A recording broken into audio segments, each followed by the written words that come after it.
Hello दोस्तों, स्वागत है आपका मेरे मिनी ब्लॉग में। और आज मेरी इवनिंग की शुरुआत इस कांदो से होती है और मैं आज कांदो बनाऊंगी। इसको हमारे पाड़ में गडरी बोलते हैं। यहाँ मैंने मम्मी को लहसुन छीलने के लिए दिया है और पापा फ़ोन चला रहे, इंजॉय चल रहा है। और मैं अब यहाँ पे इस गडरी को काटने लग गई हूँ। जैसा मम्मी ने मुझे बताया, मम्मी के पैर में चोट लगी है, प्लास्टर है, तो मम्मी बोलती हैं कि एटलीस्ट प्याज लहसुन सब्ज़ी वगैरह जो हाथ का काम है थोड़ा बहुत मैं मुझे दे दिया करो, तुम्हारे ये लोड कम पड़ जाएगा काम में। तो वो इतनी हेल्प मेरी कर देती हैं। और सब्जी वब्जी अक्सर मम्मी ही काट देती हैं। बाकी आटा वाटा तो मैं शाम को ही मार के रख देती हूँ। और इधर मैंने इसको भी कट कर लिया है। ये मेरा पहला एक्सपीरियंस है, मैं पहली बार गडरी की सब्ज़ी बनाऊँगी। ये आलू की तरह ईजली नहीं करता, थोड़ा टाइट टाइट होता है इसको काटना। और देखते हैं आज इसकी सब्ज़ी कैसे बनती है।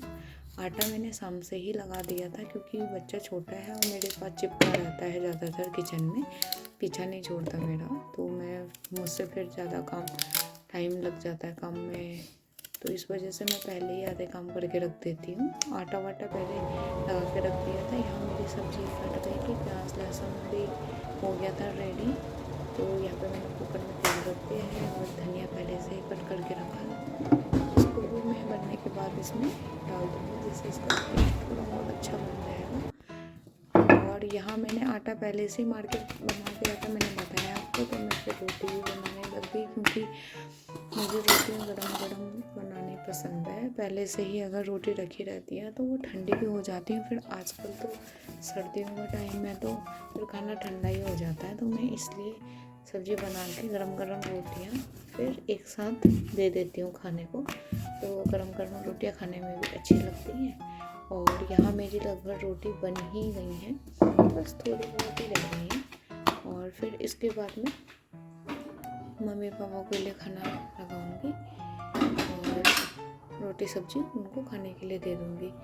देन उसके बाद फिर मेरे बेबी का भी नंबर आता है, तो उसके लिए मुझे रोटी क्रश करनी पड़ती है। तो मैं पहले मम्मी पापा को खिला देती हूँ क्योंकि क्रश करने में मुझे थोड़ा बहुत टाइम लगता है। तो पहले मैं उनके लिए खाना लगा देती हूँ। और यहाँ पर मेरी रोटी बन के रेडी हो चुकी है।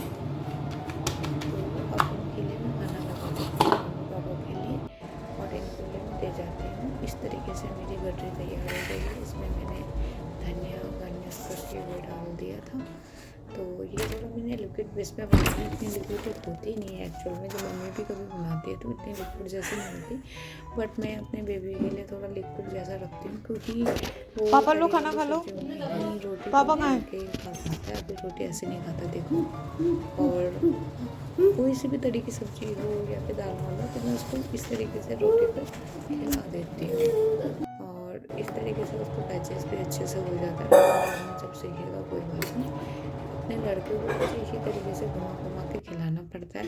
कभी कभी मुझे उसको स्क्रीन टाइम भी देना पड़ता है बिकॉज सर्दियों में खाना ठंडा हो जाता है बार बार गर्म करने से अच्छा। तो फिर मैं सोचती हूँ कि टाइम से पहले खाना खा ले। और यहाँ पे खाना फिनिश होने के बाद मैंने मम्मी को दूध देने के लिए जा रही हूँ क्योंकि पापा तो सो गए हैं। तो पापा मॉर्निंग में ही अक्सर दूध पीते हैं, रात को मम्मी खाना खाने के बाद दूध लेती हैं। और यहाँ मैंने मम्मी को दूध दे दिया है। तेल मैंने अपने बेबी के लिए पहले से गर्म करके रखा था। यहाँ पे मेरी बेबी की मालिश चल रही है। मैं रोज़ अपने बेबी की मालिश करती हूँ रात को सोते टाइम। बच्चों में बहुत थकान हो जाती है, उससे मालिश की रिक्वायरमेंट होती है। और यहाँ मैंने दूध पी लिया और यहीं पे मेरा व्लॉग ख़त्म होता है। फिर मिलते हैं आपसे, बाय बाय।